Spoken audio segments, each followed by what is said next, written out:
Então, é, então essa aula de hoje bem informal, né, é uma introdução a o que a gente chama de Systematic Review e uma meta-análise, né?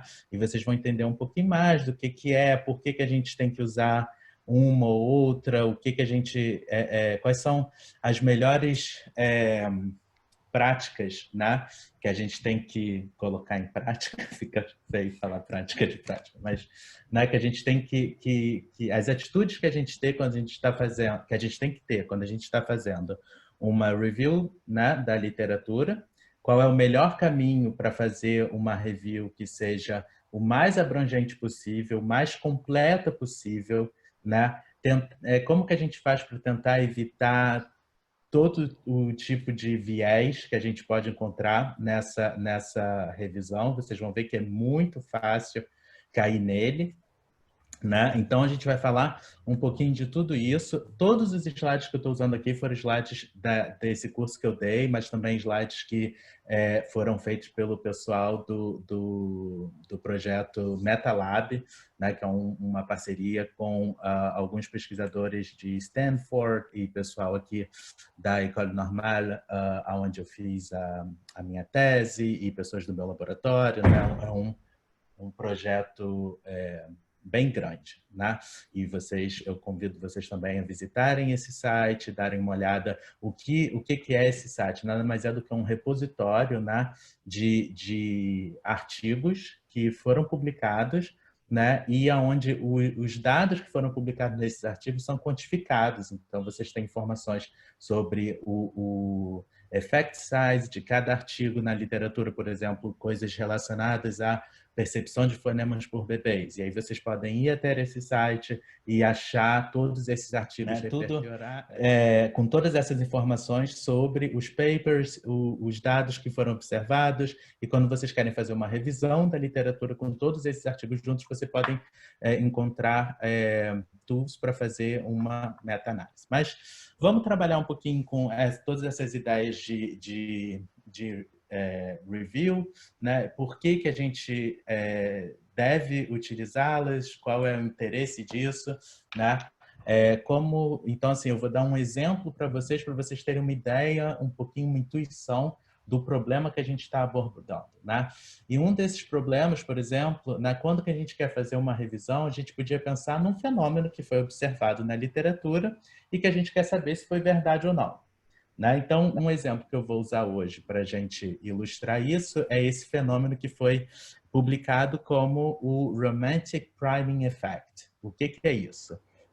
Um estudo mostrou que se vocês primeiro mostrarem uma foto de uma pessoa bonita, né? Então aqui, bonita, atraente, como a Beyoncé, e depois vocês perguntarem às pessoas quanto custa essa casa, né? Um produto, elas dão um valor muito maior para essa casa do que se vocês tivessem feito exatamente o mesmo experimento, mas primeiro mostrado a foto de uma pessoa menos bonita, menos atraente, com menos dentes na boca, né? E vocês mostrarem exatamente o mesmo produto, né? Aqui é a mesma casa, a tarefa que tem que ser feita pelos participantes é exatamente a mesma, eles só têm que dizer quanto custa essa casa, né? Então, esses estudos mostraram que as pessoas estão mais dispostas a pagar um valor mais alto por um produto quando elas, logo antes de ter que dar o dinheiro, elas viram a foto de uma pessoa bonita, do que se elas tivessem visto uma pessoa feia. E qual foi o jump to conclusions da literatura, né, e de todas as empresas de marketing do mundo? É só a gente contratar agora top models, lindos, maravilhosos, e vamos vender os produtos bem caros, né?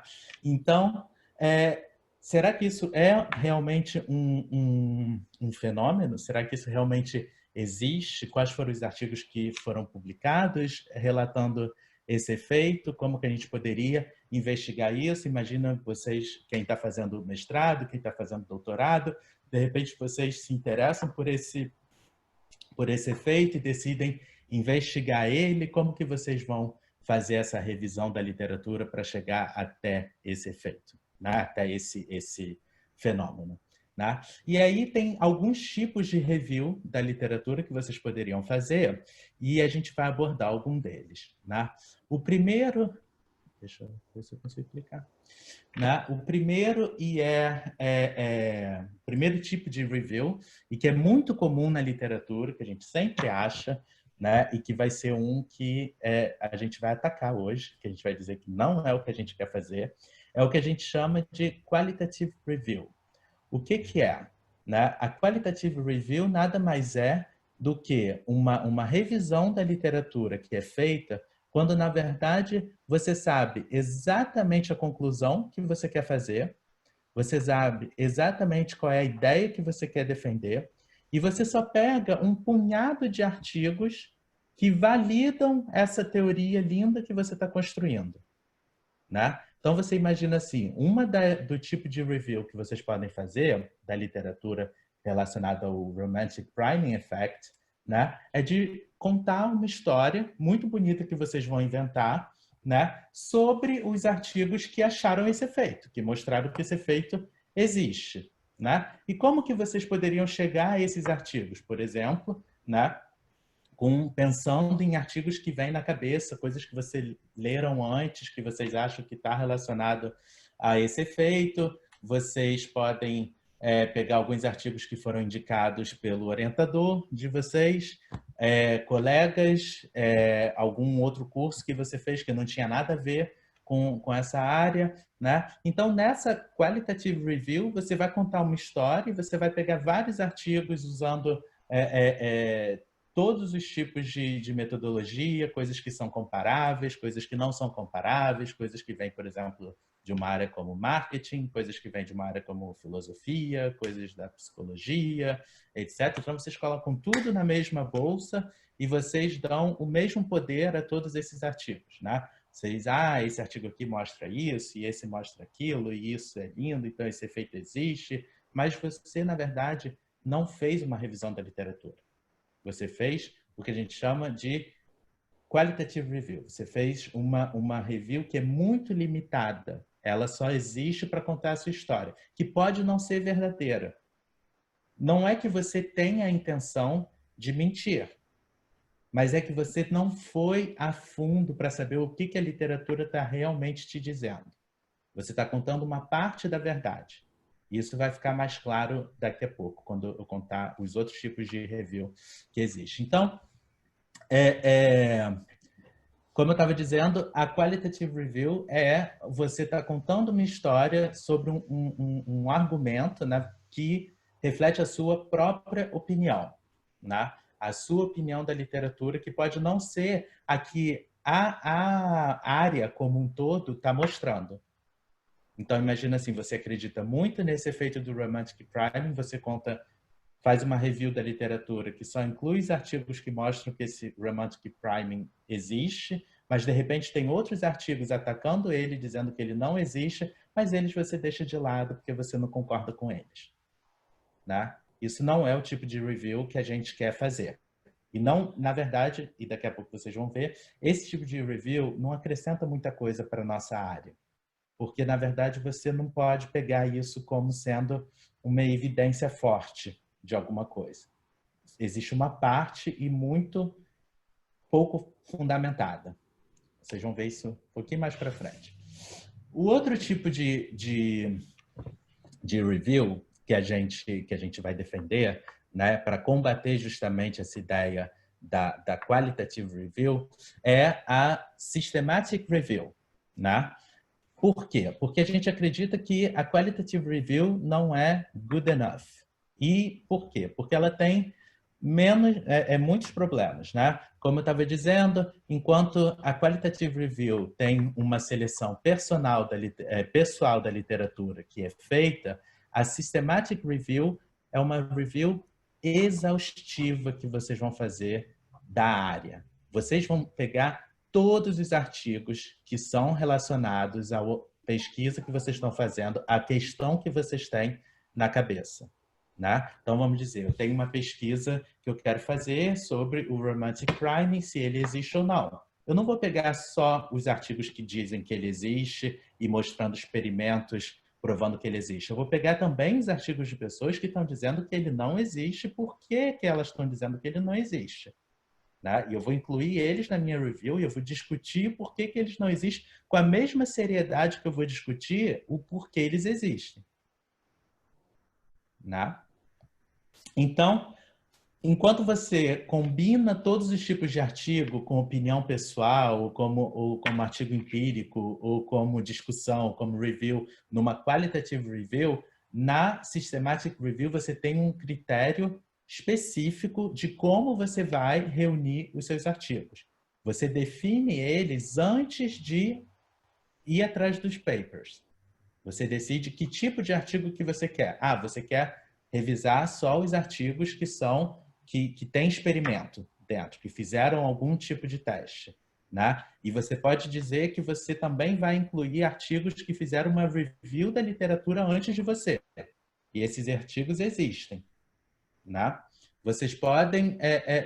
a gente vai ver daqui a pouco. Vocês têm que ter claramente para vocês qual vai ser o critério de inclusão e de exclusão dos artigos na revisão da literatura que vocês vão fazer, antes de saber o que vocês vão realmente ler nesses artigos. É claro que, uma vez que vocês começam a ler os artigos, outros critérios vão vir na cabeça. E aí você pode, né, afinar ainda mais o seu critério de inclusão e de exclusão. É ok fazer isso.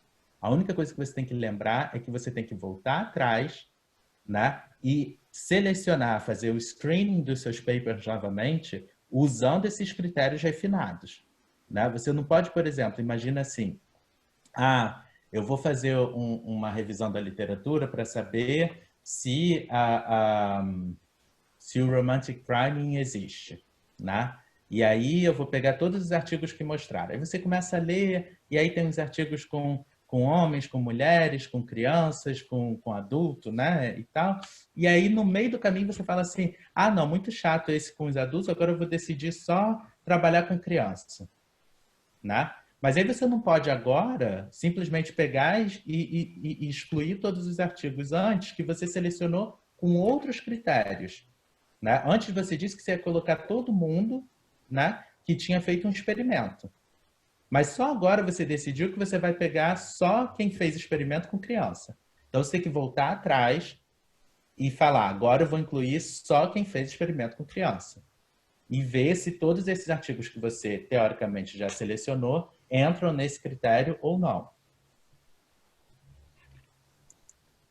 Vocês vão tentar sistematizar nessa review quais foram os métodos e os resultados que foram observados. Então, imagina assim, eu vou fazer uma revisão da literatura, né, sobre a capacidade das crianças de reconhecer palavras, por exemplo. Né? E aí, na literatura, eu vou achar diversos métodos. Eu vou achar pessoas que fazem experimento com eye tracking, né, que mostram duas imagens e manda a criança escolher uma. Eu vou usar experimento que faz habituação e desabituação, né, que a gente repete a mesma coisa para a criança over and over again, né, até ela ficar chateada e ficar aborrecida e decidir que ela vai parar de olhar. Né? Isso é um outro método, né, experimental. Mas a gente tem que saber, quando a gente está fazendo a revisão da literatura, qual foi o método utilizado em cada um desses papers, para a gente estar sabendo o que a gente está comparando. Né? E vocês vão ver lá na frente que isso é muito importante também, que pode funcionar como moderador para review que vocês estão fazendo. Né?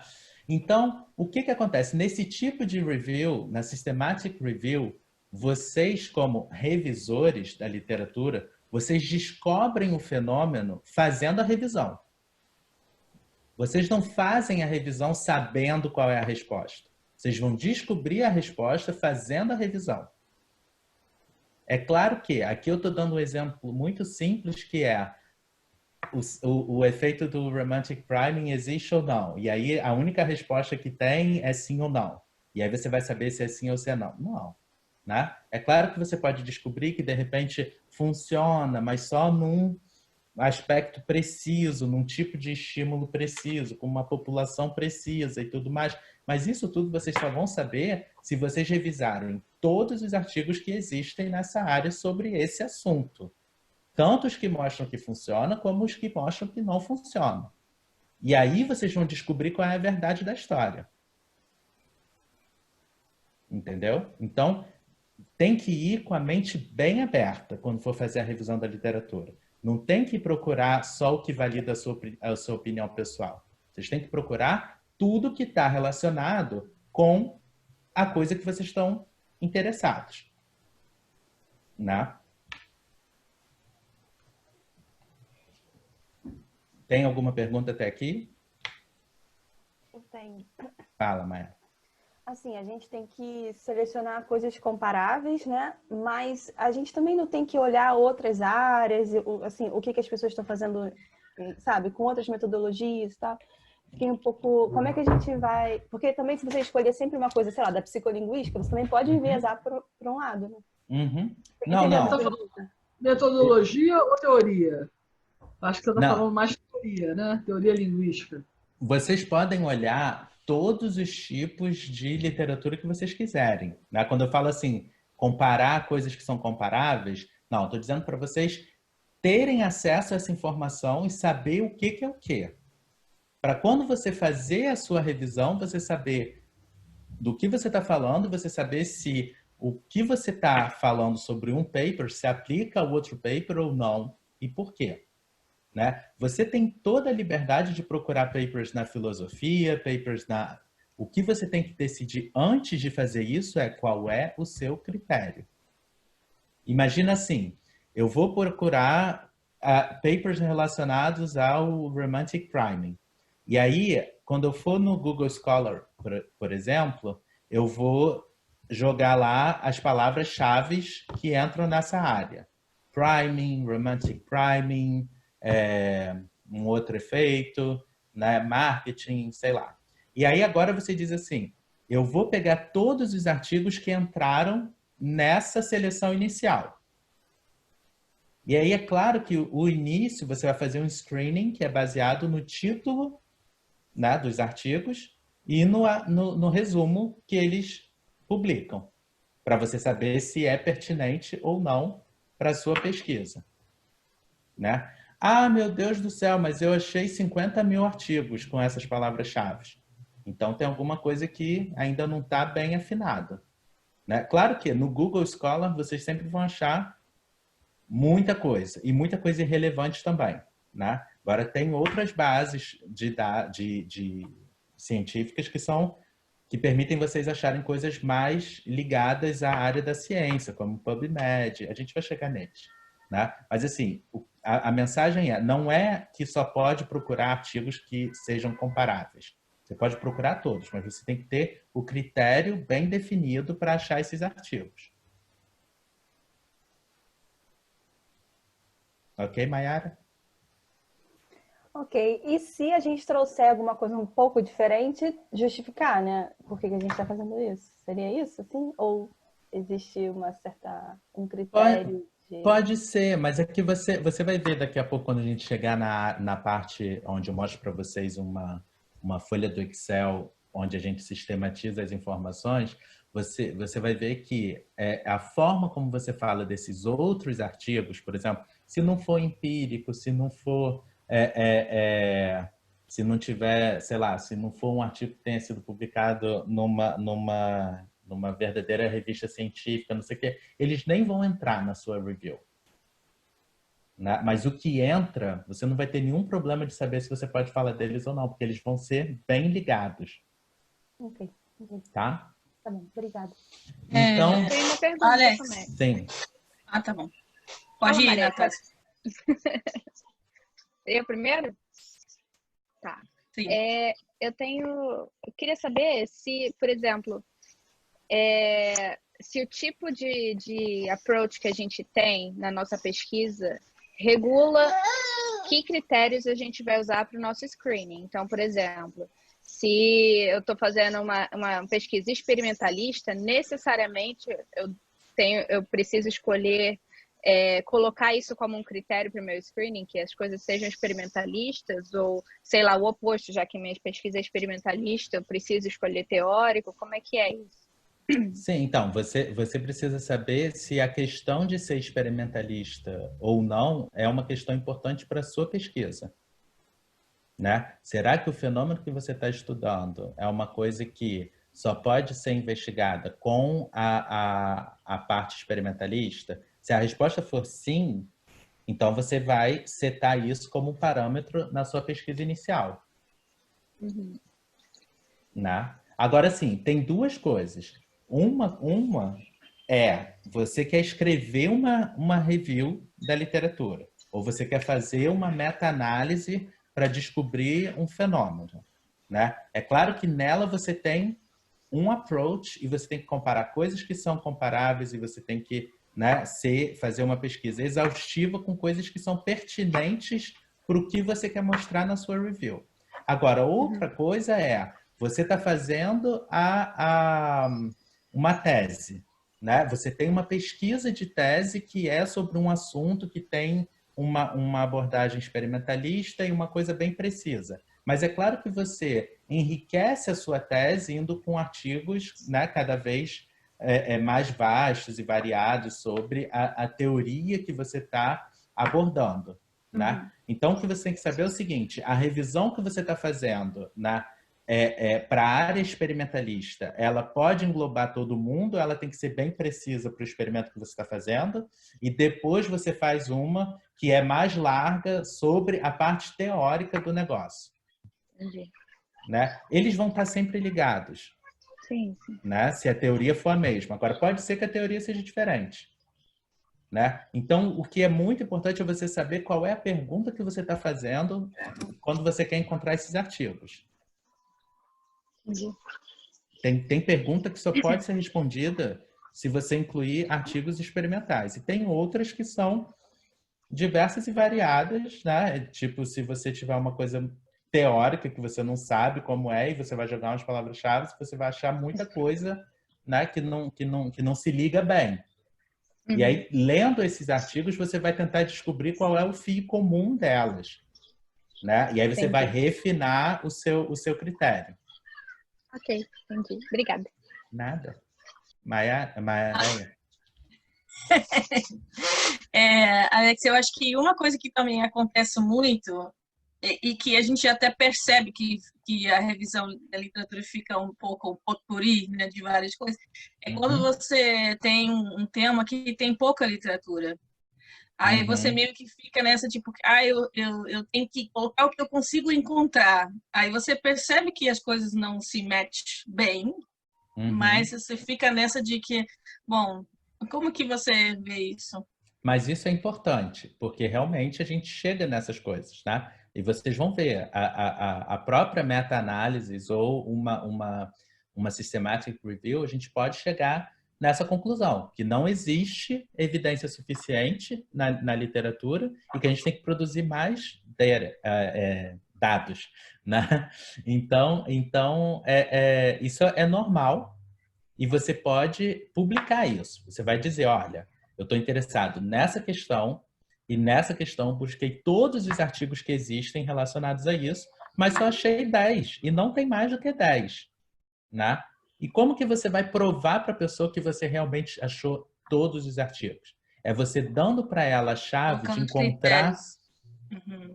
encontrar, esses artigos. Você vai dizer, olha, eu fui no Google Scholar, no PubMed, na outra tal database, eu joguei essa e essa palavra-chave e aqui a lista de artigos que eu achei.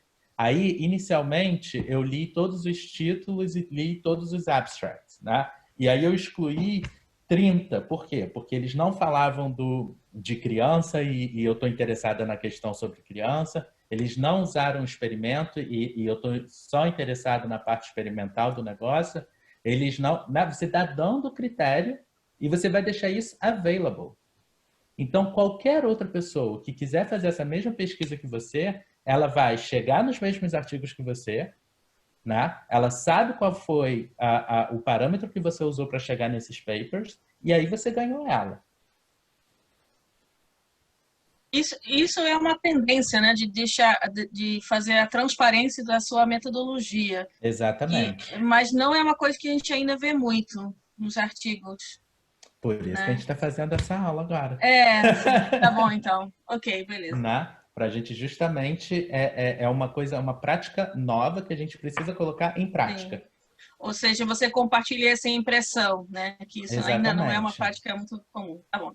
Não é, e eu conheço muita gente barbuda, né, que faz ciência há 150 anos, né, e que não fazem isso. Você quer ver uma coisa muito, muito comum, né?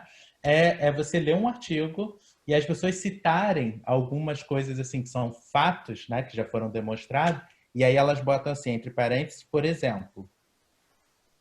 Por exemplo, né? Tipo, por exemplo, e aí cita as pessoas. Né? Por exemplo, é uma parêntese que você sabe que está faltando um monte de coisa ali dentro. Entendeu? Que não é uma revisão concreta, não está tudo ali. Entendeu? Tudo bem, às vezes não precisa estar, porque tipo assim, já está tão provado que você, de repente, escolhe os mais recentes, enfim. Né? Eu ia te perguntar, você acha que no paper a pessoa, quando está falando, quando vai botar esse, por exemplo, realmente tem que botar ali a revisão exaustiva daquele ponto, em cada ponto que você vai falar? Você acha isso? Não, depende se esse ponto, porque é claro que às vezes você está falando uma coisa assim que tá ligada ao seu assunto, mas não é o coração do seu problema, né? É claro que, e outra coisa também, sejamos muito honestos, eu já escrevi paper para jornal que vira para você e fala assim, você só tem direito a 40 referências. Aí você fala assim, tá, né? Mas com 40 referências eu não vou fazer uma revisão exaustiva da literatura, né? Eu vou ter que escolher os mais recentes, os principais. Existe. A gente ainda está fighting contra essa tendência, porque o que acontece é que, infelizmente, né? É a minha próxima slide. Vocês vão ver que o que acontece quando você faz isso, quando você tem uma coisa muito reduzida e só para contar uma história bonita, é que você escreve um artigo redundante. Uhum. Você escreve um artigo que não está criando nada novo. Ele está criando uma coisa naquela história que ele contou e que, na verdade, de repente, outra pessoa já mostrou, mas ele nem verificou isso direito. E aí os pareceristas, às vezes, são piores ainda, porque eles também eles acreditam naquela história que eles estão lendo ali, e se tiver que incluir artigo, eles não dizem para os autores que está faltando coisa, né? Eles pensam que é good enough. E às vezes passa, né? E aí a gente, o que a gente está fazendo é só inflating, né? A literatura. Eu não tenho nenhum problema com replicação. Eu acho que replicação é uma coisa maravilhosa que deveria existir e eu, né, encorajo as pessoas a fazerem. Agora, as coisas precisam ser ditas. A gente precisa saber quando é uma replicação e quando não é uma replicação. O que está sendo criado de novo e quando não está sendo criado nada de novo. Né? Então, vocês vão ver que existe esse problema. Né? Então, assim, e o que é a meta-análise? A meta-análise é tudo o que a gente estava defendendo ainda agora como sendo a Systematic Review, que é uma review exaustiva da área, né? Mas ela tem dados, ela tem estatística dentro, né? Daqui a pouco vocês vão ver um pouco mais sobre isso, mas vocês vão falar assim, gente, como que eu vou calcular estatística em cima de revisão de artigo da literatura? Já vou mostrar para vocês, né? Mas é uma análise que a gente faz da literatura para saber qual é o poder do efeito que a gente está observando. Né? Será que ele realmente é estável? Será que ele é observado em todos os papers que a gente leu? Será que em alguns papers esse efeito existe, em outros não? E nos que não, o que está acontecendo ali? Por que em certos contextos esse efeito não é observado? Tá? Na verdade, a meta-análise vira um grande experimento. Mas os sujeitos do experimento, ao invés de serem pessoas, são os artigos. E cada artigo tem o seu valor, né? A sua média, o que você observa para responder a sua pergunta. E a gente faz uma análise em cima disso. Né? Então, como eu estava falando para vocês, e eu tenho que ser honesto também, a meta-análise não é perfeita, né? Vocês talvez tenham ouvido falar do, como é que diz o nome dele? Ioannidis, né? Que é esse cara que publicou esse artigo que dizia que most of the research findings in psychology are false, né?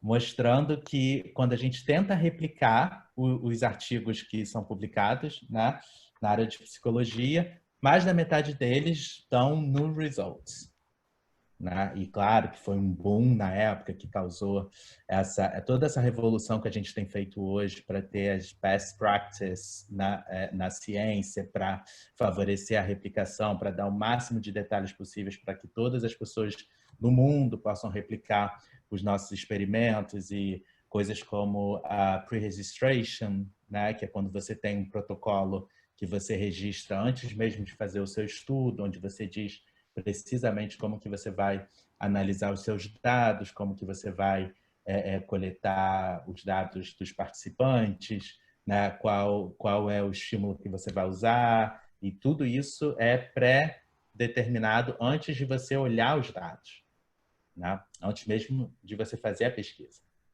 Mas isso é um outro assunto que eu não vou expandir agora. Então, esse mesmo Ioannidis, que gosta da polêmica, ele publicou um artigo recente, que também tem um título bem instigante, né, que diz que a maioria das meta-análises, né, e das systematic reviews que são publicadas, né, levam a resultados redundantes, né, misleading e conflituosos, né? E aí, nessa mesma análise, ele mostra que apenas 3% de todos os papers que existem com systematic review e com meta-análises, né, apenas 3% são decentes e realmente useful, né, que é útil.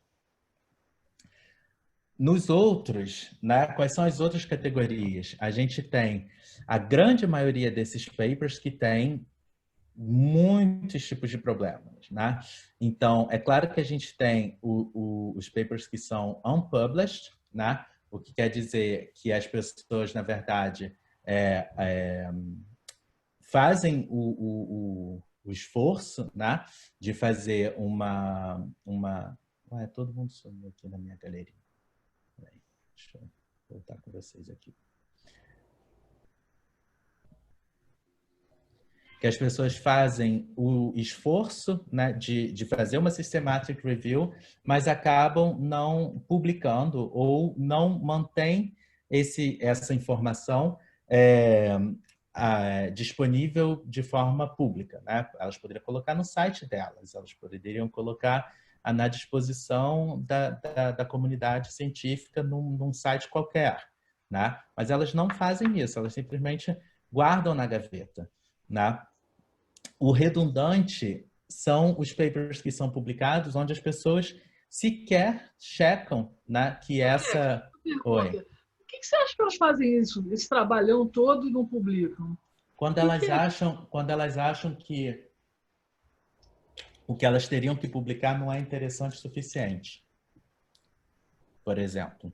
Então, isso são reviews que estão inacabadas, né? Ela chegou na metade, não fez... Não, imagina assim, você fala assim, olha, eu decidi, você não vai fazer essa pesquisa, mas imagina assim, uma pessoa fala, eu quero saber se a linguagem é inata, né? Eu quero saber isso. Aí, hoje, a gente tem diversos artigos e a gente sabe que é, mas vamos dizer que essa pessoa não sabe que é, né? E aí ela pega e ela pesquisa todos os artigos, ela acha coisa do Chomsky, do Tomazello, do Jeff Leeds, da Lila Gleitman, né? E ela pega o paper super recente do Jeff Leeds de 2020 e ela comenta, né? Ela faz tudo isso. Mas aí, no final, a conclusão que ela chega fala assim, é inato. Uhum. Aí ela fala assim, poxa, mas na verdade já tem outras pessoas falando isso. Então não vou publicar, não serve para nada. Só que o que ela não sacou é que o fato dela ser aquela que fez a review com os artigos mais recentes da área sobre esse assunto torna o trabalho dela especial. Né? E é claro que ela poderia criar uma coisa nova a partir daí.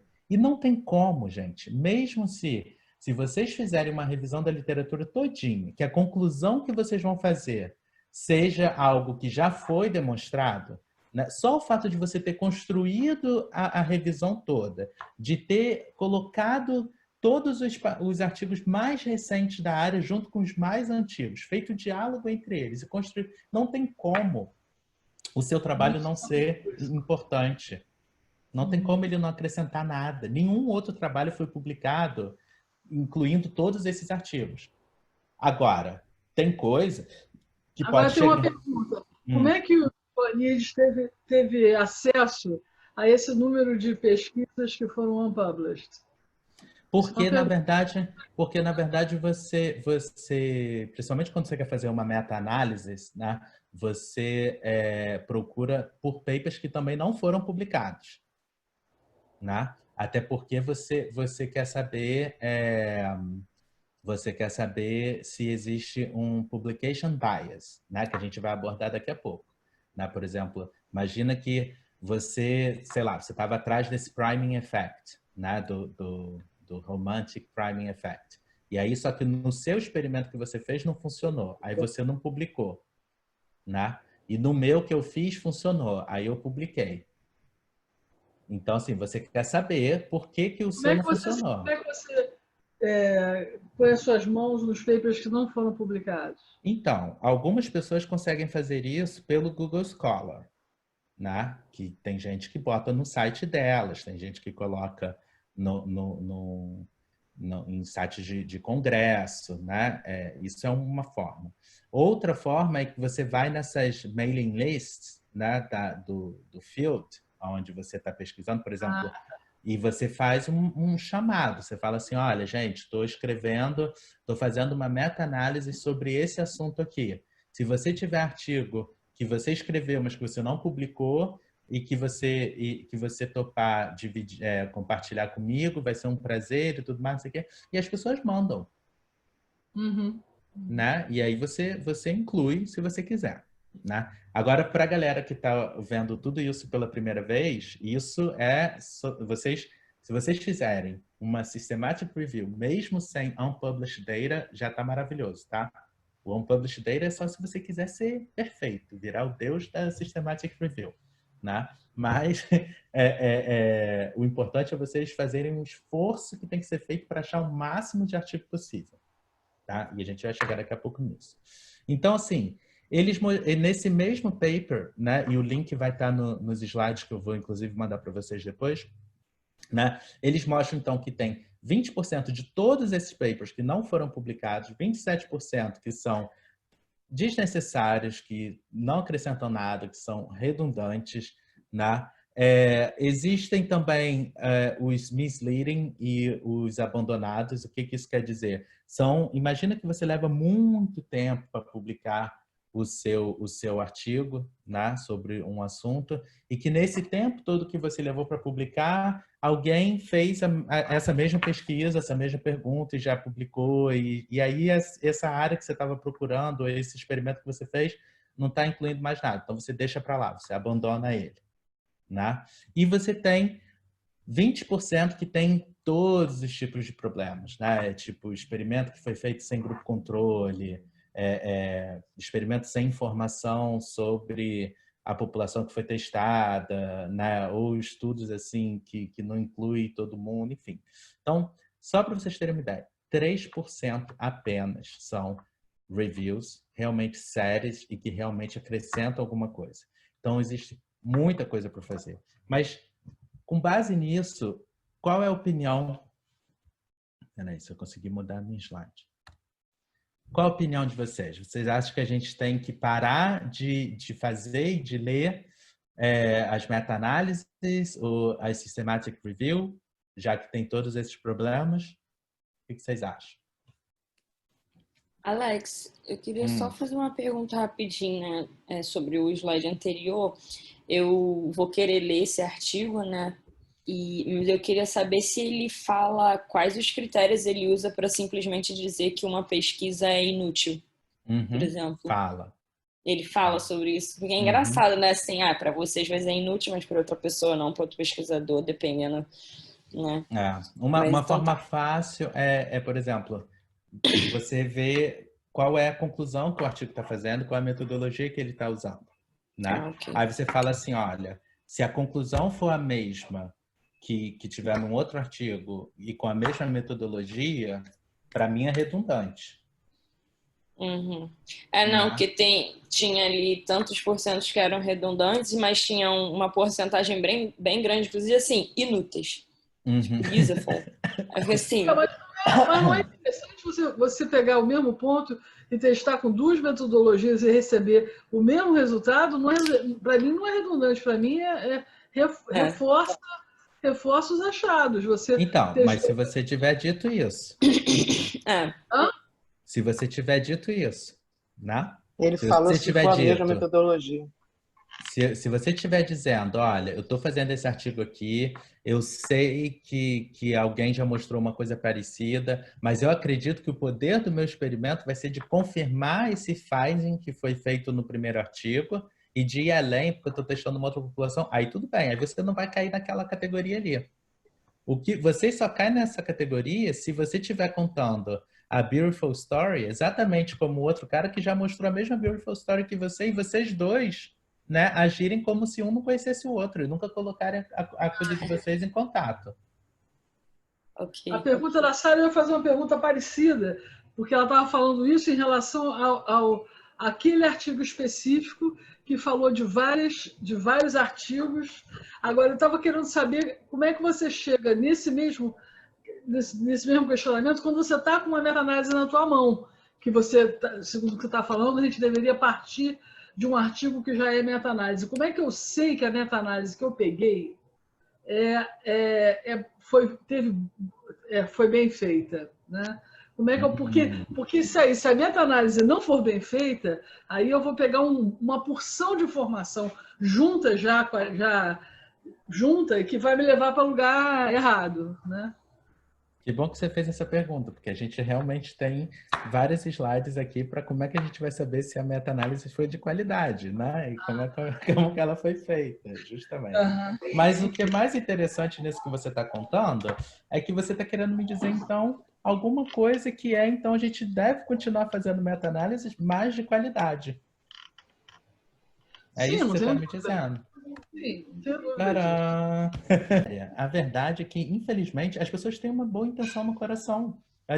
O Ioannides, ele gosta de instigar e tudo mais, então ele bota essas palavras fortes que chocam pessoas como a Sara, por exemplo.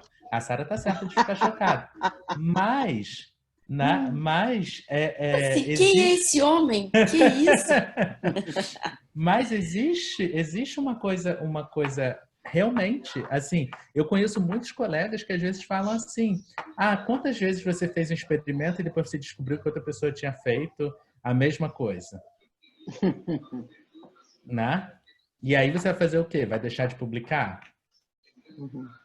Eu já escutei colegas falando isso, né? Mas o chato é quando... de publicar. Porque, na verdade, se você tiver feito a revisão da literatura exaustiva antes de começar o projeto, né, você não teria caído nessa. Mas também pode acontecer de você apostar na ideia de que com outra metodologia os resultados vão ser diferentes, são muito diferentes, e dar com os burros na água, né? Pois é. Nada. A conclusão que a gente chegou até agora, então, é que não, a gente não tem que parar de fazer a systematic review ou a meta-análise, né? O que a gente tem que fazer é fazer ela bem, fazer ela com qualidade, né? Então, o que eu vou defender nesse curso de hoje é que a Systematic Review ainda é a melhor solução, né, do que pegar os caminhos paralelos que são de fazer uma qualitative review ou basear toda a sua teoria em alguns estudos unicamente, tá? Baseado só no achado de um paper. Tá? Então, o que eu estou mostrando aqui para ilustrar isso, por exemplo, é a pirâmide da... eu não sei se em português a gente diz evidência, mas vamos dizer que tem aquela música, né, da evidências, né? Mas não deve ser o mesmo sentido.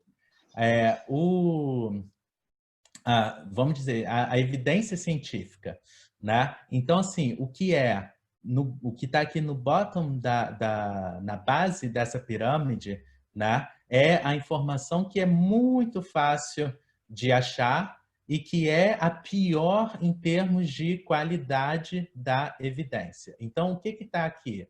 Tudo que é background information, né, a opinião de experts que publicam, por exemplo, em, sei lá, coluna do Jornal Globo, blog do não sei quem, da socialite do não sei quê, ou, por exemplo, aqui na França existe um jornal sobre, um site sobre psicologia, mas é aquela coisa assim, bem público geral, né?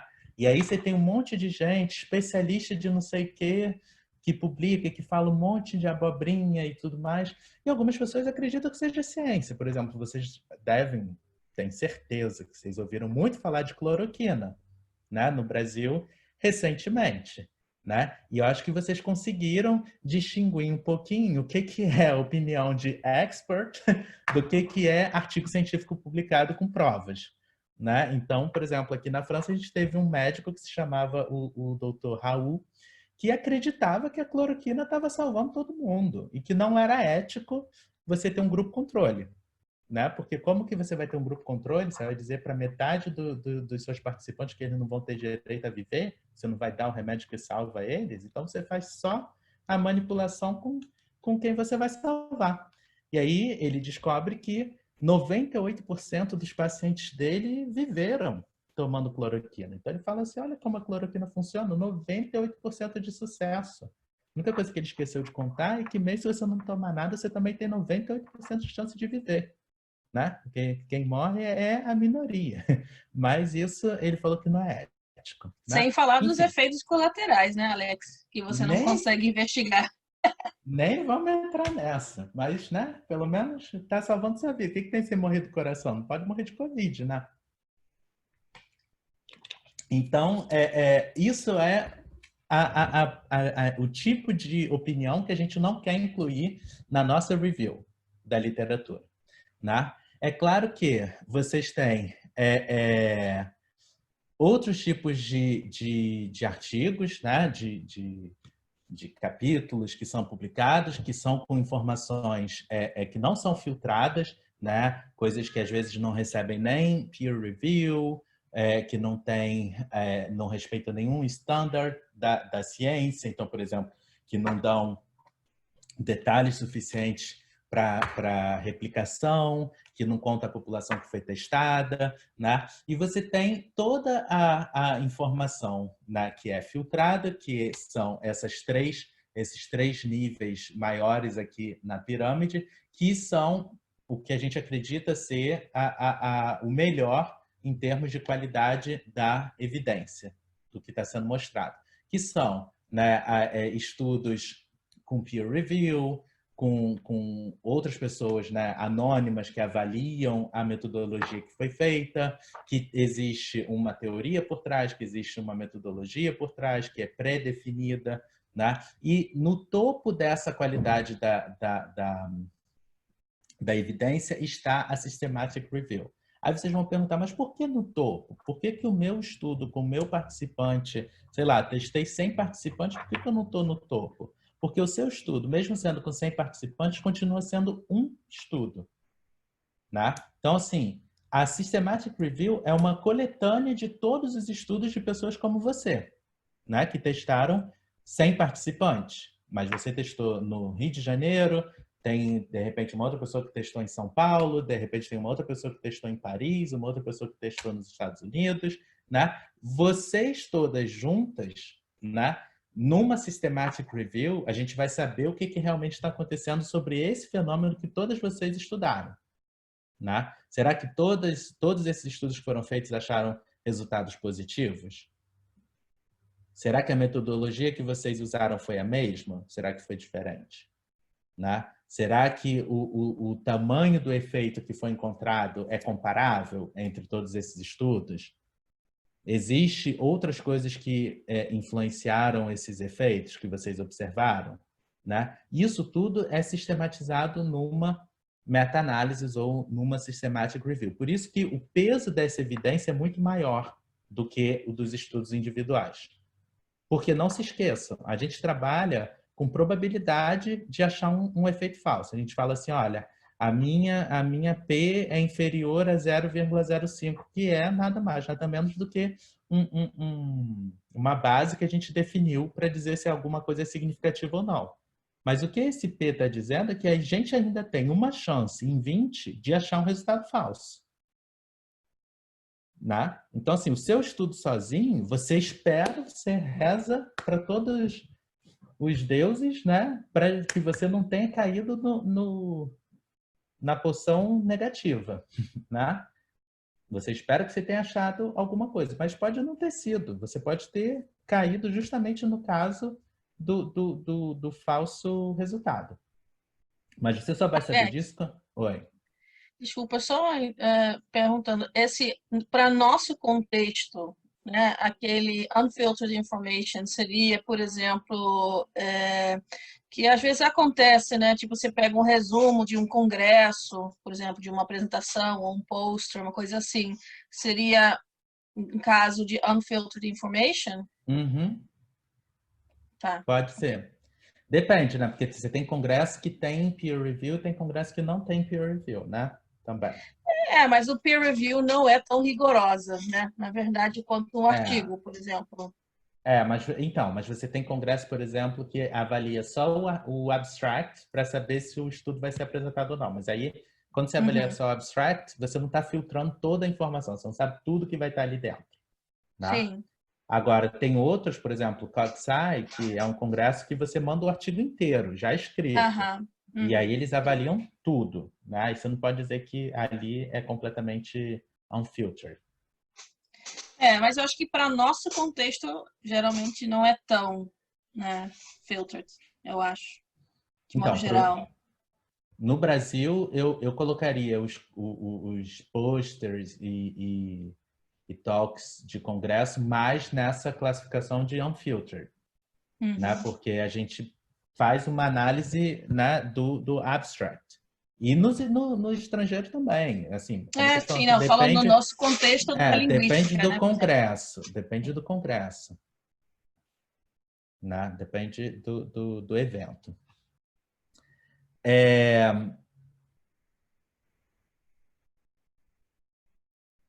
O que eu ia falar agora que eu esqueci?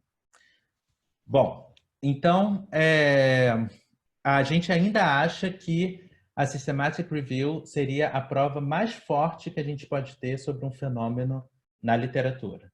Né? E aí, como que a gente faz essa meta-análise, então? Né? Qual é o benefício de fazer uma meta-análise de forma rigorosa, de preferência usando critérios que foram determinados numa pre-registration, com um número grande de papers, né? E considerando os fatores, né, que podem moderar o efeito em cada paper, né? Como que a gente faz tudo isso? E aí, uma das coisas, e aí vem para responder a pergunta da Daniela de ainda agora, né, é a que ponto essa meta-análise que você está lendo ou que você está escrevendo, né, adere ao critério PRISMA, né, que é uma espécie de checklist, né, para você saber qual é a qualidade, para você saber se você está seguindo os passos certos para fazer a sua meta-análise ou a sua systematic review, ou se a meta-análise ou systematic review que você está lendo seguiu esses passos. Né? A gente vai entrar, vou detalhar alguns desses passos daqui a pouco. Então, hoje eu não vou focar no Mars, mas eu vou focar um pouquinho no Prisma, né? Como leitor, a gente só pode usar esses itens na checklist para acessar a qualidade do que a gente está lendo, né? Agora, como escritores, né, desse tipo de review, a gente pode usar esses critérios para várias coisas. Um, para guiar a nossa review, né? E outro também para a gente ter certeza que a gente está aderindo a todos os critérios de transparência na ciência que a gente está fazendo. Vocês vão ver, tem muita coisa similar a um experimento, né? Quando você está fazendo uma revisão da literatura. Você tem que tomar os mesmos tipos de cuidado, você tem que dar detalhes suficientes para as pessoas que estão te lendo, para elas poderem chegar aos mesmos artigos que você chegou, né? Uhum. Então, você pode usar o Prisma e o Mars para te guiar na escolha, né, em cada etapa do processo que você está fazendo. Uma coisa muito importante é você documentar todas as etapas da sua pesquisa num Google Doc, né? Muito provavelmente vocês fazem pesquisa sozinhas, né, nesse período, né? Às vezes quando você está no mestrado, você está no início do doutorado, você procura muito artigo sozinho. Mas às vezes você está trabalhando com uma equipe que está todo mundo procurando artigo e todo mundo vai entrar nomes de artigos que foram encontrados em comum né, e vai ser uma base em comum na equipe. Então, você sabe quem mudou, quando, por quê. Né? Vocês podem incluir comentários. Eu vou mostrar daqui alguns slides, um exemplo, né, de um documento desse. Né? E você pode, inclusive, no futuro, quando você publica o seu artigo, né, colocar um link que leva o seu leitor a esse documento. E nesse documento, o seu leitor ele vai achar todos os artigos que você incluiu na sua revisão, os artigos que você não incluiu e por que você não incluiu eles, com base em quê, né? Ele vai saber se todas as razões que você está descrevendo são razões, né, viáveis, né, válidas, ou razões que não são válidas. Né? E aí, de repente, ele vai te desafiar quando ele te der o parecer. Ele vai dizer que, olha, está me dizendo aqui que excluiu artigo porque não tinha criança, mas eu sei que tem criança nesse artigo sim, ela não leu direito, alguma coisa assim. Aí você vai ficar assim, ó. Aí ele vai dizer assim, eu acho que ela tá fazendo uma revisão da literatura aí só para contar a história dela de forma bonita. Né? Então, assim, você não quer que isso aconteça. Então, você vai fazer a coisa bem exaustiva e se você não incluir no seu artigo, você vai dizer lá, não estou incluindo aqui porque não é relevante e não tem nada a ver com o que eu estou fazendo. Aí o cara já, opa, tá, tudo bem. Já entendi por que ela não incluiu. Né? É isso que a gente quer evitar. Então, assim... Alex, Oi?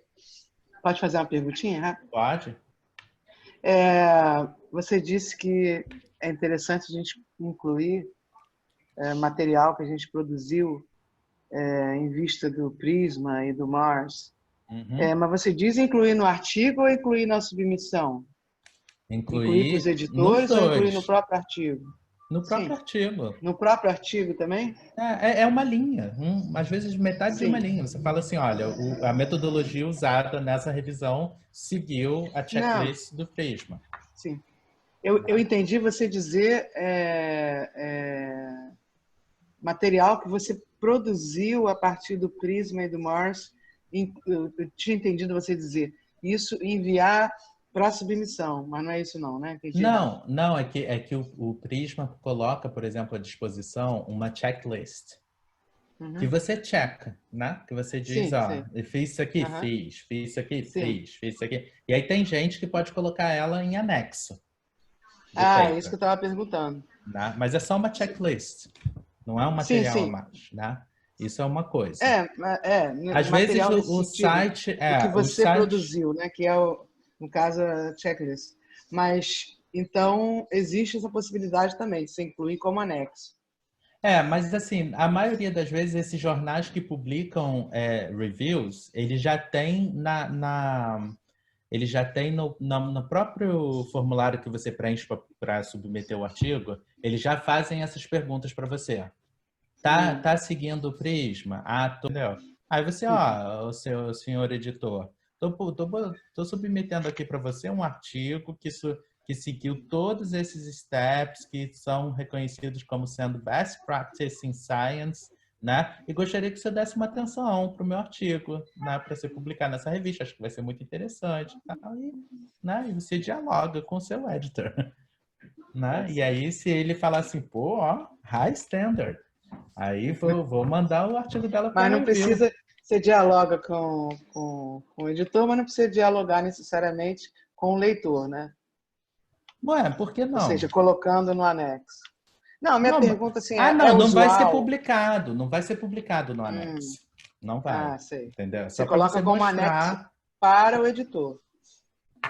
É como se você estivesse fazendo assim. Às vezes eles mandam você fazer uma declaração baseada na sua honra, né? Estou dizendo aqui que eu não menti, que o que eu estou publicando aqui é verdadeiro, que tudo foi feito, né, de acordo com os estándares. Às vezes você produz um documento desse. O Prisma é isso. Então, assim, vocês podem criar um Google Doc, que eu aconselho bastante, e a gente tem usado, inclusive com alguns alunos meus, né? E isso é muito, muito útil, porque a gente pode voltar nessa literatura a qualquer momento e achar os artigos e saber como que a gente achou eles, né? E vocês também podem criar uma espécie de código que seja reprodutível, né? Que qualquer outra pessoa do mundo possa acessar esse documento e chegar nos mesmos artigos que vocês chegaram. O outro critério, né, que você tem que seguir, né, é fazer uma review sistemática, né? O que é uma review sistemática, né? É a review que você vai fazer exaustiva dessa literatura. Isso é uma coisa que o Prisma pede para você garantir que você fez isso e vai te pedir para detalhar as etapas do processo que você investiu para fazer essa pesquisa exaustiva, né? Ai, meu Deus, não está avançando. Peraí. Mas o que significa fazer uma... o exemplo do Google Doc está chegando em 4 slides, tá? Mas primeiro eu vou falar com vocês sobre o tipo de estratégia que vocês podem usar e os possíveis vieses.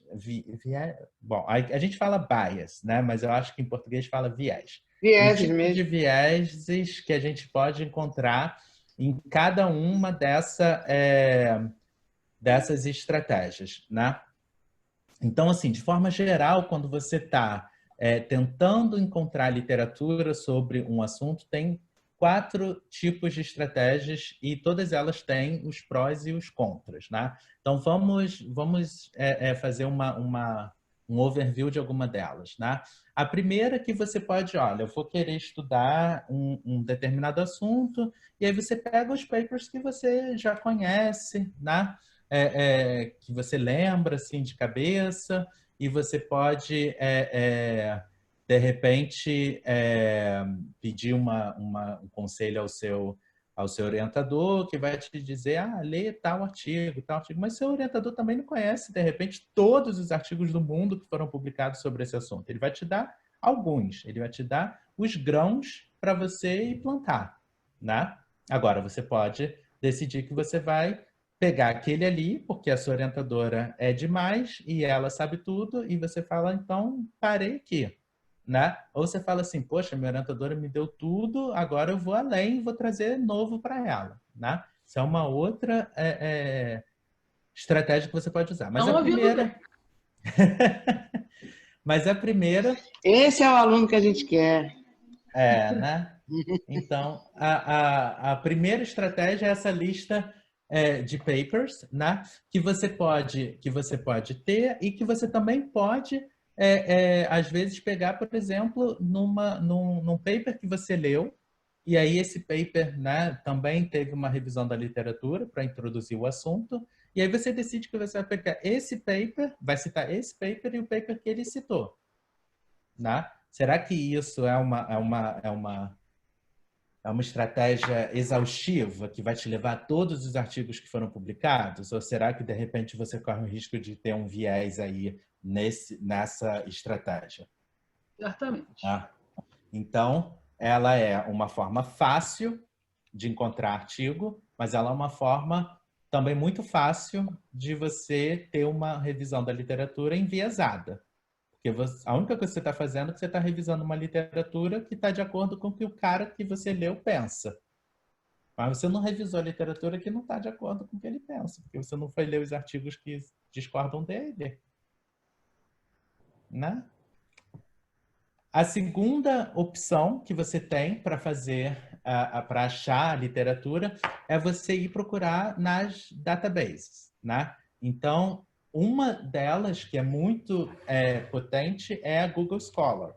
Né? E ela é legal porque você pode, como eu estava dizendo ainda agora, você pode descobrir papers que não foram publicados em jornais científicos, né? Mas que estão, de repente, num site, que estão, de repente, no site de um congresso. Né? O único problema com o Google Scholar é que você não tem certeza que você está achando uma verdadeira base sobre os artigos. Por quê?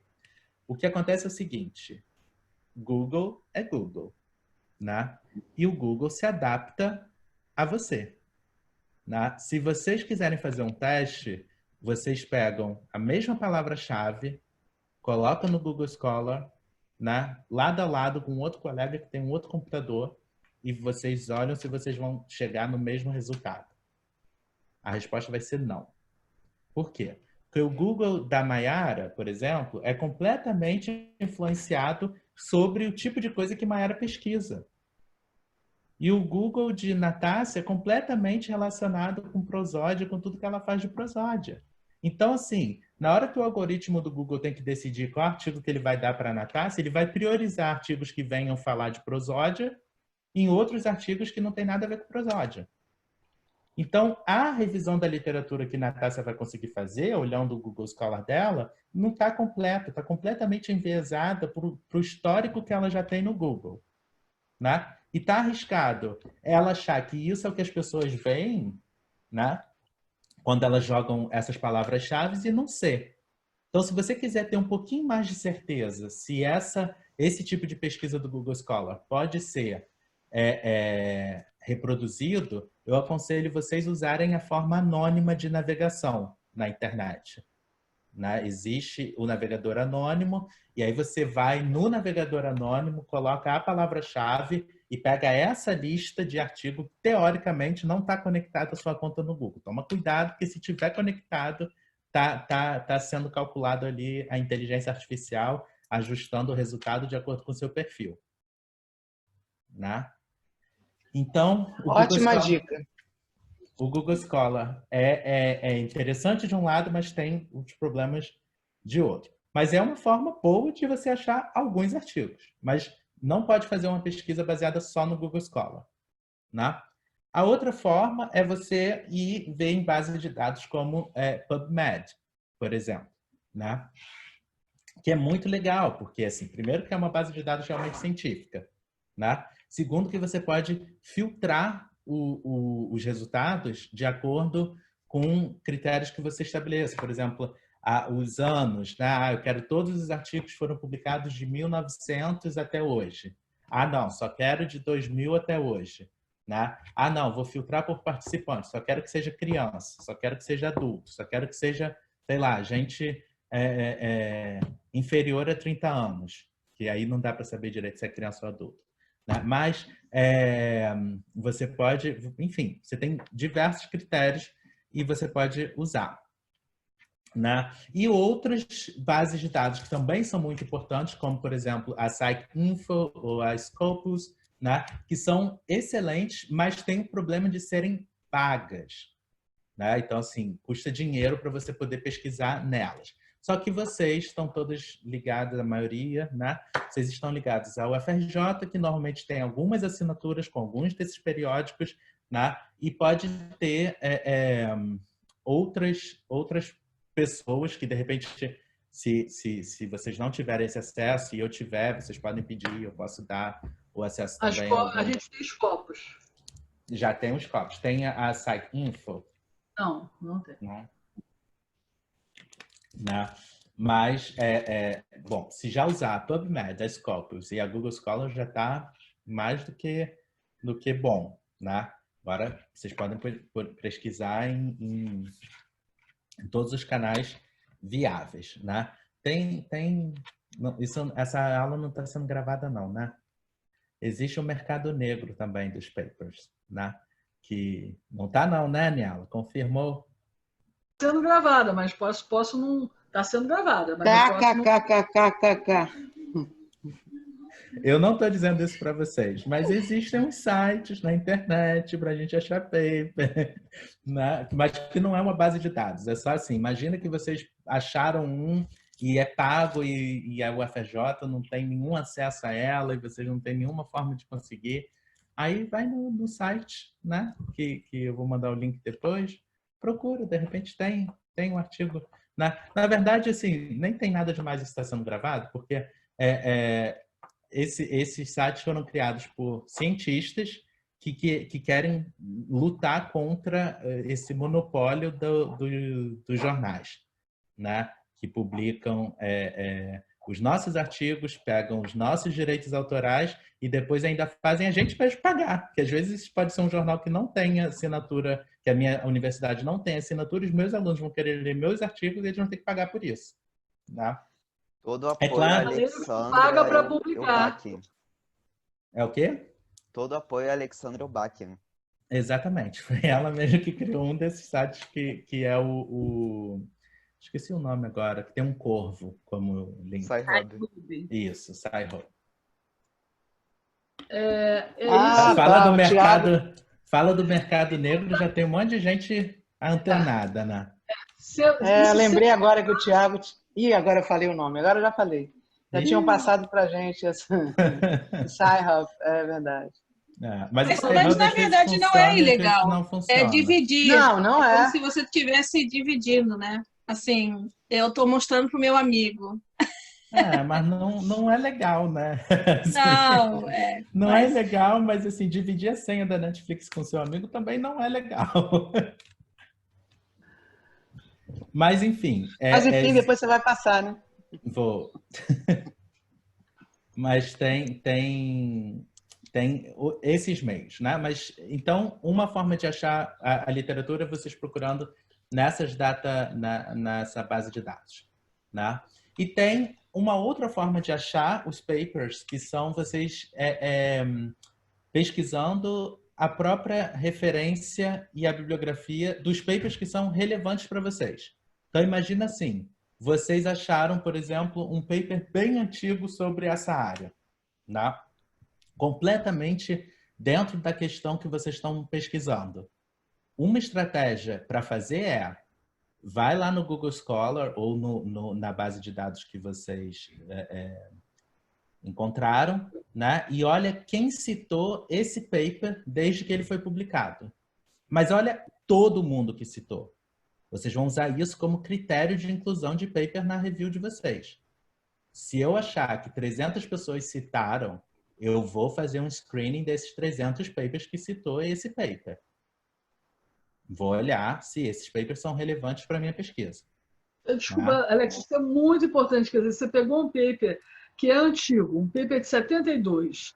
Você nem tinha nascido em 72. Você não sabe se isso é importante, se não é importante, se já está completamente jogado fora, se ninguém mais está olhando isso. Aí, se você faz isso, você valida esse paper para a tua pesquisa, que você gostou. Isso é uma forma de você validar. E você pode, inclusive, às vezes você chega assim... Eu já achei coisas assim, por exemplo, você pega um paper e você fala assim, caraca, completamente dentro do meu negócio, maravilhoso. Aí você vai pesquisar e você fala assim, gente, pararam de citar esse paper em 2000, por quê? O que aconteceu com o paper que pararam de citar em 2000? Aí você descobre que em 2000... Né? Fala. Aí você descobre que em 2000 publicaram um artigo detonando aquele tipo de metodologia que o cara usou no artigo de 72, dizendo que aquilo ali era completamente falso como resultado. E aí foi por isso que pararam de citar esse cara em 2000. Mas você só vai descobrir isso se você tiver feito esse tipo de histórico back, né? Senão você nunca vai descobrir. Você falou em screening. Como seria exatamente esse Vou screening? chegar nele Quais seriam em os 3 passos? slides. Viu como é que o pessoal é ansioso? Ainda estou fazendo quais são as estratégias que vocês podem usar para chegar nos papers. Okay, Depois vai chegar, chegou nos papers, olha aqui como a gente faz o screen. Né? Então você pode achar um paper bem antigo e ver quem citou ele de lá até hoje. Né? Isso é uma forma muito boa. A outra forma é que você pode fazer o contrário. Você também pode pegar o paper bem recente que acabou de sair do forno, né? De preferência que seja uma review, né? Uma systematic review na literatura, e você decide que você vai incluir na sua review todos os papers que essa review, que é tão recente, tão boa que você deu, incluiu. Só que isso é hoje em 2020. Daqui até você publicar o seu artigo, né? Vão ter, de repente, 2 anos. Coisas novas vão sair. Você não vai ter só a referência desse paper. Né? E sem contar que esse paper é uma review, mas de repente você vai achar essa review mais umas 3 outras reviews que foram publicadas antes dela, que de repente as 3 juntas têm mais paper do que cada uma individualmente. Por exemplo, o que eu quero dizer é, imagina que a última review que foi publicada tinha 100 referências, né? E a outra que foi publicada antes dela tinha 130. E a outra que foi publicada antes dela tinha 120.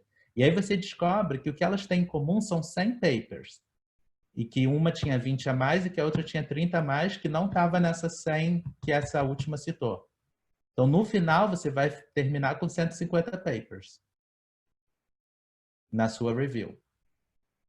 Mas eu estou dando números alarmantes para vocês. Mas a verdade mesmo, eu vou dizer para vocês. Eu ia te perguntar, tem um número, assim, um número mágico, igual ao número do EEG? Você testa 15 para dar algum resultado, menos que isso não dá, e não adianta testar 30 porque não muda mais o resultado. Tem algum número, assim, para a gente pensar? Era isso que eu ia falar, assim. Na verdade, o que a gente vê é que, assim, no início, quando você está fazendo a review, você tem vontade de chorar. Você fala, ai, meu Deus, 150 mil papers, como é que eu vou fazer o screening de 150 mil papers, né? Não são relevantes os 150 mil. Talvez você vai levar 3 dias para fazer o primeiro screening. Mas no final dos seus 3 dias de primeiro screening, você vai chegar à conclusão que, na verdade, só existem 30 que entram mesmo no critério. Né? Ou 40, ou 50. Mas 3 dias mesmo? Só 3 dias para fazer esse primeiro screening? É quanto demora, mais ou menos? Se tiver 3 mil. Se não tiver 3 mil, às vezes são 15 horas de trabalho. Muito bom, porque isso é a base do teu trabalho. Quer dizer, isso não é uma coisa impossível. Agora sim, vocês vão ver que a review tem diferentes etapas. Eu estou falando de um screening inicial. O screening Primeiro, para inicial, você jogar tudo fora, para você jogar as coisas fora. Então, é que tem várias etapas do jogar fora, que eu vou detalhar daqui a pouco. É que você tem uma primeira etapa que é baseada só no que é título e abstract. Né? Você tem uma segunda etapa que é, uma vez que eu li os títulos e os abstracts, eu decidi que eu vou incluir ou que eu não vou incluir na minha review. Ah, decidi que eu vou incluir. Legal. Se você decidir que você vai incluir, isso quer dizer que você vai ler esse artigo todo. E, de repente, lendo esse artigo todo, você descobre que não é relevante para a sua pesquisa. Né? E aí você vai dizer por que você excluiu ele. Então, assim, vai ter um novo critério que vai entrar nisso. Né? Você vai ter que dizer por que você achou que você inclui ele e no final você decidiu excluir ele.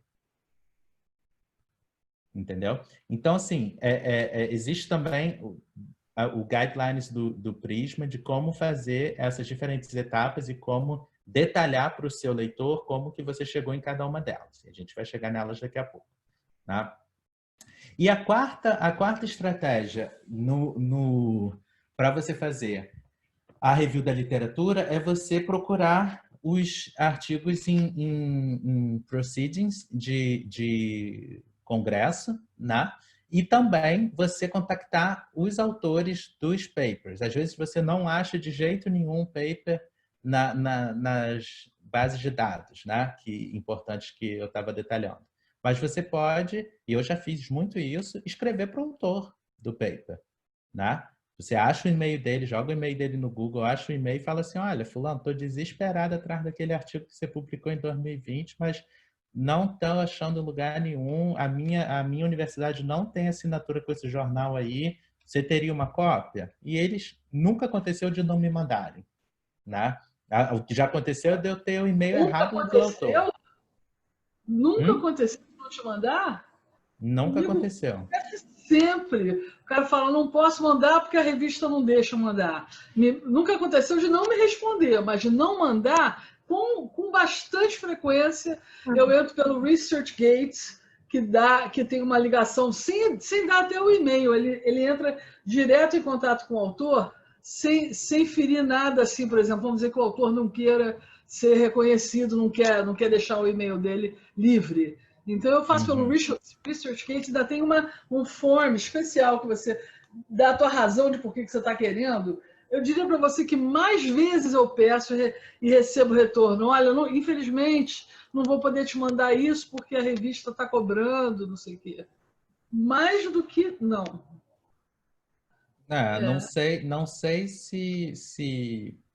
Não é a experiência que eu tenho, né? Mas pode ser que em algumas áreas, né, ou de repente algum tipo de jornal, algum tipo de... Mas isso se realmente acontecer, ó, contactei o autor, ele me disse não, né? Você vai colocar isso no seu documento. Entendeu? E aí o reviewer se um dia for te criticar, ele vai entender que, primeiro, que o negócio não está disponível em lugar nenhum de forma pública. Segundo, que você ainda foi atrás, ainda tentou contactar o cara e ainda assim ele te falou so sorry, but no. Né? Então, assim, não tem o que realmente fazer. Né? Mas, normalmente, não é a minha experiência, pelo menos mais na área de psicolinguística. Eu acho que as pessoas estão um pouquinho mais abertas a esse tipo de sharing. Né? Mas assim, você tem que mostrar que realmente você tentou tudo. Não, deve ser um bias de país, entendeu? Você da França, o cara acha que deve entregar, o cara aqui do Brasil acha que não deve entregar. Deve ser por aí. Pode crer que é uma coisa assim. É uma coisa de país, entendeu? Eu acho esquisito, mas é verdade isso. Sinceramente, é verdade. Eu pego muito recusa em relação a isso. Não sei o que te dizer. Espero que não seja... Né?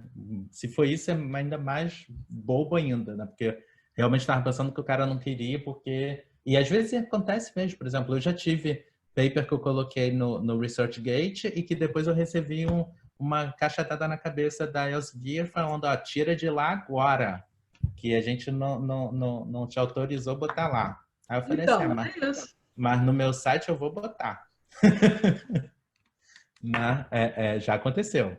Mas isso assim, aí se eu te disser não, eu só estou te dizendo, ó, Aniela, não dá, mas me manda um e-mail. Entendeu? Aí você me manda um e-mail, aí eu te mando um artigo. Agora, dizer não assim, sem mais nem beira, acho estranho.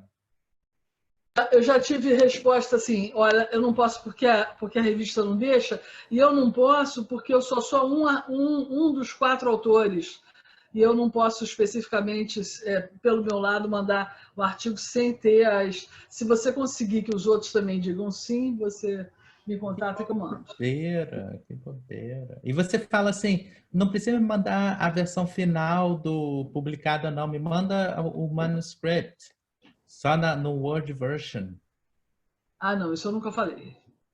Mas pode. Que aí você livra o cara do copyright. É o manuscrito. Não é o que ele escreveu no Word. O conteúdo é o mesmo. Então, bom, essas são as principais estratégias que a gente usa para fazer a revisão da literatura. Mas elas também têm probleminhas, né? Então, por exemplo, o proceedings de conferência é uma coisa boa, né, para você achar unpublished data, né? É claro que eu sei que na área de linguística muita gente acha que publicou no proceedings, publicou, né? Mas nem sempre, né? Existe muito proceedings que na verdade é só uma etapa até você realmente publicar num verdadeiro jornal científico, um paper robusto, né? Então, só que o problema é que você também pode ter uma fonte de viés se você só procurar em proceedings, né? Porque às vezes uma coisa é ser aceito num congresso, outra coisa é ser aceito num jornal científico. O standard para você aceitar alguém para fazer uma apresentação no congresso não é o mesmo standard que você aceita alguém para publicar um artigo que vai ser publicado pro resto da vida, né? Que vai ficar lá registrado, legalizado né? Não é a mesma coisa. E às vezes você aceita muita coisa que você acha que é legal porque você leu o abstract e quando você chega quando o autor apresenta no congresso fala assim, quanta coisa errada nesse experimento, quanta coisa, não vai publicar nunca esse artigo, né? Porque tem problemas, né? Então, assim, tem que tomar cuidado também se vocês forem olhar nessa fonte, é legal que pode achar coisa que não foi publicada ainda, porque, né, a primeira etapa quando você tem um resultado novo é que você vai num congresso, né? E depois, alguns anos depois, os autores publicam num artigo grande e completo, né? É uma forma de achar, mas também é uma forma de achar coisa que não está com a qualidade ainda completamente controlada, como uma coisa que foi lida por, né, pareceristas e teve vários rounds de review, etc. Né? Então, assim, agora eu vou dar só um exemplo para vocês de uma pesquisa, né, de uma revisão da literatura que foi feita por uma pesquisadora, que é uma das pessoas que ajudaram a criar esses slides. Vou contar para vocês o que aconteceu e vocês vão me dizer se essa pesquisa tem um viés ou não e por quê, tá? Então, o que essa pesquisadora teve que fazer é que ela tinha que avaliar um sistema de machine learning, né? E aí, para fazer essa revisão, ela usou algumas estratégias, que foi a seguinte. Primeiro, ela pegou os artigos que ela conhecia, né? Ela é uma expert em machine learning, então ela conhece alguns artigos que são ligados o tipo de sistema que ela tinha que avaliar, né? Aí ela também pediu a alguns colegas do laboratório dela para darem uma olhada na lista de artigos no qual ela pensou e dizer para ela se eles achavam que estava completo, que estava faltando alguma coisa, né? E se tivesse faltando alguma coisa, quais outros artigos que eles recomendariam para ela, né? Depois ela foi no Google Scholar, né? Achou alguns artigos que falavam desse sistema, né? E criou um alerta no Google Scholar a partir dessa pesquisa, para que assim que aparecesse um outro artigo que entrasse no critério que ela definiu, ou seja, que entrasse nas mesmas palavras-chave que ela tinha usado para chegar nessa pesquisa que ela fez, que ela recebesse um e-mail da Google falando para ela que tinha um artigo novo relacionado a isso, né? E a última estratégia que ela fez foi que ela usou os papers que foram citados, né, contendo uma avaliação do sistema, né, que ela ia estar avaliando, né, com as mesmas estratégias. Esse último eu não entendi. Papers que foram citados? Citados aonde? Que foram citados nesses papers que ela encontrou. No Google Scholar. No Google Scholar e pela recomendação dos amigos dela e dos papers que ela conhecia. Ela foi na bibliografia desses papers aí e ela Exatamente. também Pegou papers que avaliavam esse sistema. Né? E aí? Eu acho que essa seleção, essa forma de fazer a revisão da literatura dela pode ter um viés. Você sabe qual?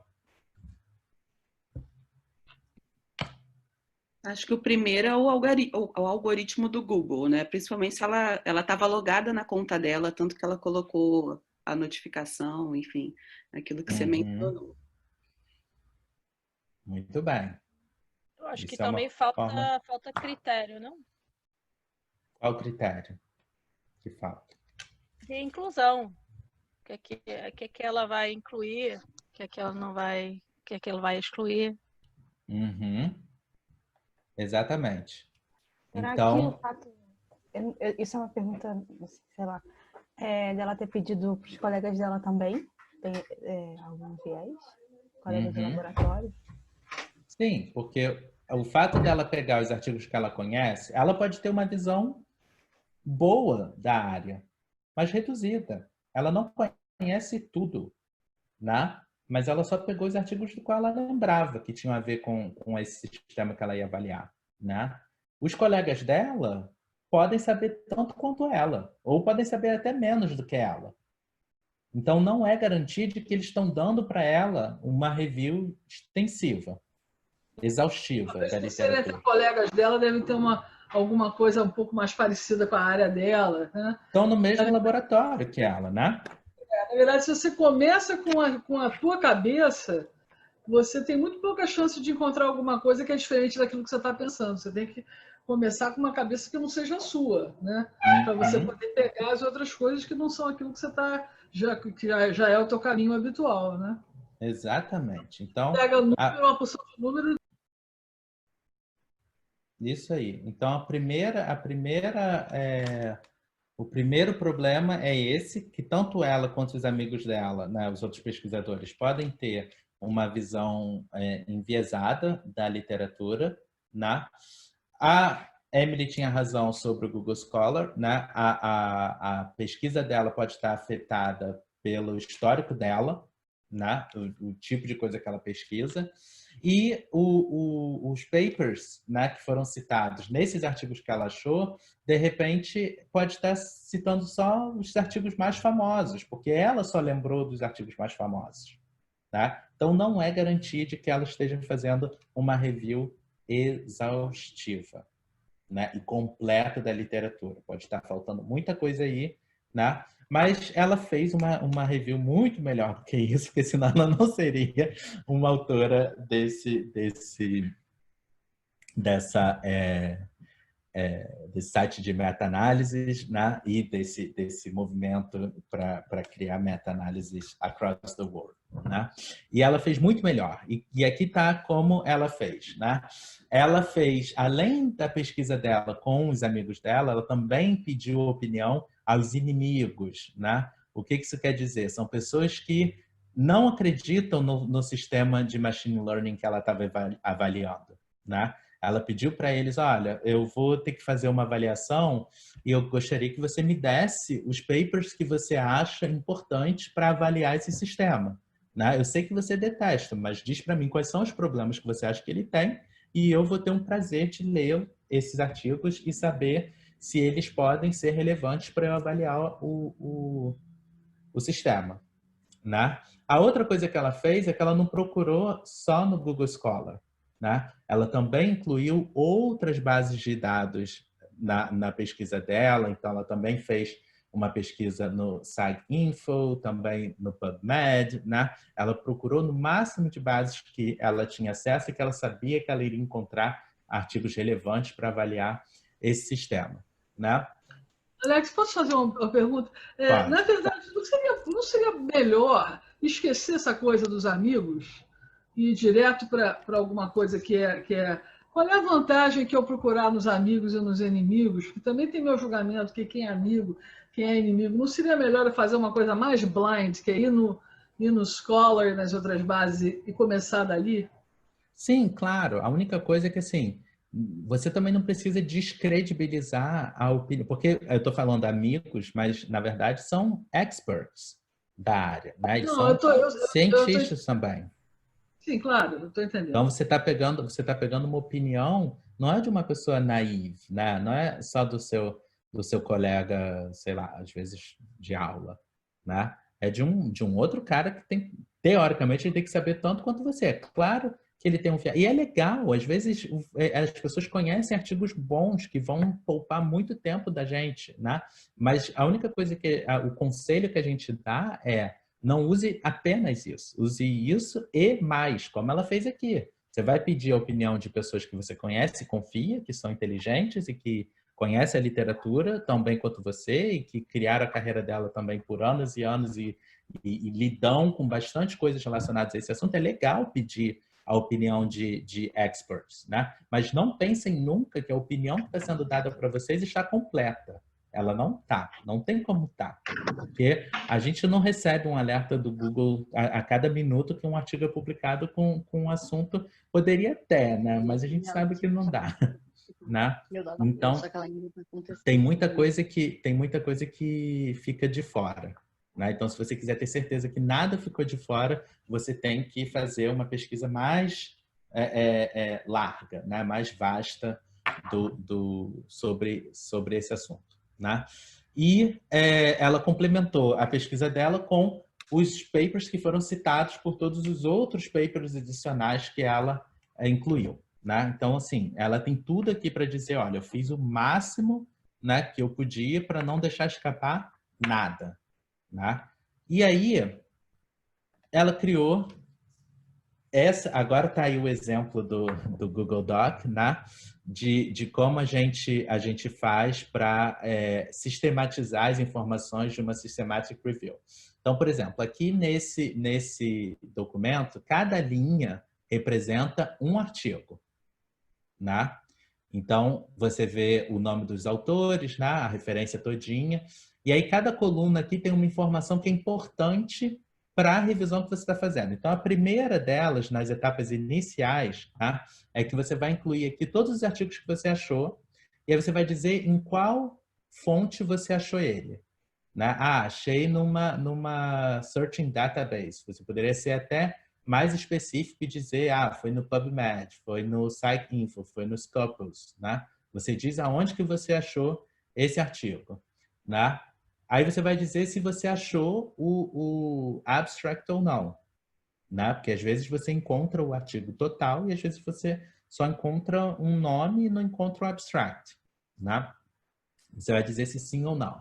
E você vai dizer se baseado no título e no abstract que você leu, se você decidiu incluir ele na sua revisão, ou seja, eu vou ler esse artigo todo, porque parece importante para a minha pergunta, né? Ou eu não vou nem ler esse artigo porque eu já saquei que não tem nada a ver com o que eu estou fazendo.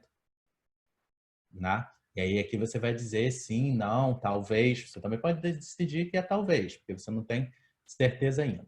Se você decidiu que é sim, né? Depois você vai dizer se você encontrou o paper todo. Que às vezes você encontra o abstract, né? Mas não encontra o artigo completo. Né? E aí, se você não encontrar de forma nenhuma, talvez você não vai ter como incluir. Aí você vai dizer, olha, não incluí porque não teve nenhuma forma de achar esse artigo. Ainda escrevi para os autores, me disseram um grande não, né? E aí tá fora mesmo. Né? Ou você encontrou, e aí você depois tem um outro critério de se você incluiu ou não esse artigo baseado na leitura do artigo todo. Né? E aí você vai dizer não, sim, ou porquê. E você pode também incluir os seus comentários sobre esse artigo. Você pode decidir que você vai sistematizar as informações sobre qual tipo de teste estatístico foi feito em cada um desses artigos que você está revisando, qual foi a população que foi testada, criança, adulto, qual a idade, né? Você pode decidir que você vai ter uma coluna que vai dizer que tipo de estímulo que foi usado, imagem, vídeo, sei lá, ao vivo. Você pode... Tudo que for pertinente para a revisão que você está fazendo. Você vai sistematizar essas informações. E vocês percebem como que essa folha do Excel parece com uma folha de Excel dos experimentos que a gente faz, que a gente tem participante, a idade do participante, qual foi a média dele na tarefa tal, qual foi quantos anos de estudo ele tem, qual é o nível de estudo dos pais, não sei o quê. Enfim, você tem o máximo de informação que você julga necessário para você poder fazer o estudo que você está querendo fazer. Né? Então, com a revisão da literatura, esse tipo de revisão da literatura que a gente está propondo para vocês é uma forma de fazer um estudo como se fosse um experimento, né? Incluindo aqui todos os artigos. Então, cada artigo vira um participante no seu estudo. Né? Mas, por enquanto, a gente ainda tem que falar dessas partes iniciais de screening, né? E inclusion e exclusion criteria, que tem que estar bem definidos, né, quando vocês estão fazendo essa etapa, mas a gente vai falar disso daqui a pouquinho. Né? Então, o Prisma diz para vocês definirem, né, qual é o critério de inclusão e exclusão dos artigos na revisão. Vocês têm que ser bem claros, né, sobre o que vocês colocaram como critério de inclusão e de exclusão. Né? Foi aqui que eu parei, né? Acho que sim. Bom, eu estava dando para vocês um exemplo de estudo que foi feito recentemente, no qual a gente fez justamente uma systematic review do jeito sistematizado que eu estava explicando para vocês. Né? E aí o objetivo desse estudo era de fazer uma revisão, né, avaliando o Lina, né, os algoritmos do Lina para a pesquisa sobre desenvolvimento. Né? E aí o Lina, não sei se todo mundo sabe o que é aquele gravadorzinho que você coloca na criança, né? E você manda ela para casa, e aí ela tem um macacãozinho usando um gravador. E qual é o interesse disso? É porque você quer saber a que tipo de input essa criança está sendo exposta no dia a dia, né? Então você consegue medir quantas palavras por minuto essa criança escuta, quem fala mais com ela, se é o pai, se é a mãe, se é a avó, se é o cachorro, enfim, né? Quantas horas por dia ela é exposta à linguagem, né? No geral, quando ela vai para a escola, quando ela vai para a casa dos avós, ela está exposta ao mesmo tipo de linguagem, ou muda de acordo com o contexto, né? Tudo isso você consegue fazer com um simples gravadorzinho, né, agarrado na criança. Mas aí o objetivo era fazer isso, era fazer uma revisão dos artigos que tinham avaliado esse algoritmo do Lina para fazer as pesquisas em torno do desenvolvimento da criança. Né? E aí, um dos critérios que a gente usou para fazer essa revisão era que a gente só ia incluir artigos, né, que a pessoa que estivesse usando Lina tivesse mais de 10 anos, né, de idade. Ou melhor, que a gente só ia excluir artigos se a pessoa que estivesse usando o Lina tivesse mais de 10 anos. Tá? Ou seja, só criança inferior a 10 anos que estaria incluída nessa revisão da literatura. Né? E a gente também iria excluir artigos que não incluíssem os valores, né? Que não tivesse não tivesse publicado, né, os índices de accuracy. E aí tem vários índices, né? Não vou entrar nos detalhes, mas, por exemplo, uma das coisas que o Lina faz é dar para você quantas palavras por minuto a criança está exposta, por exemplo. Né? Mas se esse artigo estiver sendo publicado e não tiver publicado esse dado, né, eu posso decidir que eu não quero incluir ele na minha pesquisa. Outras pessoas fazem modelização, né, que é o modeling, e aí calcula qual é a probabilidade de você tirar uma resposta certa nesse input, visto o algoritmo que você criou, e aí te dá uma escala de 1 a 10, de 0 a 1, né, que é a proporção de quão bom foi o seu algoritmo para achar essa informação. Mas esses são muitos detalhes que não são importantes para vocês pegarem aqui.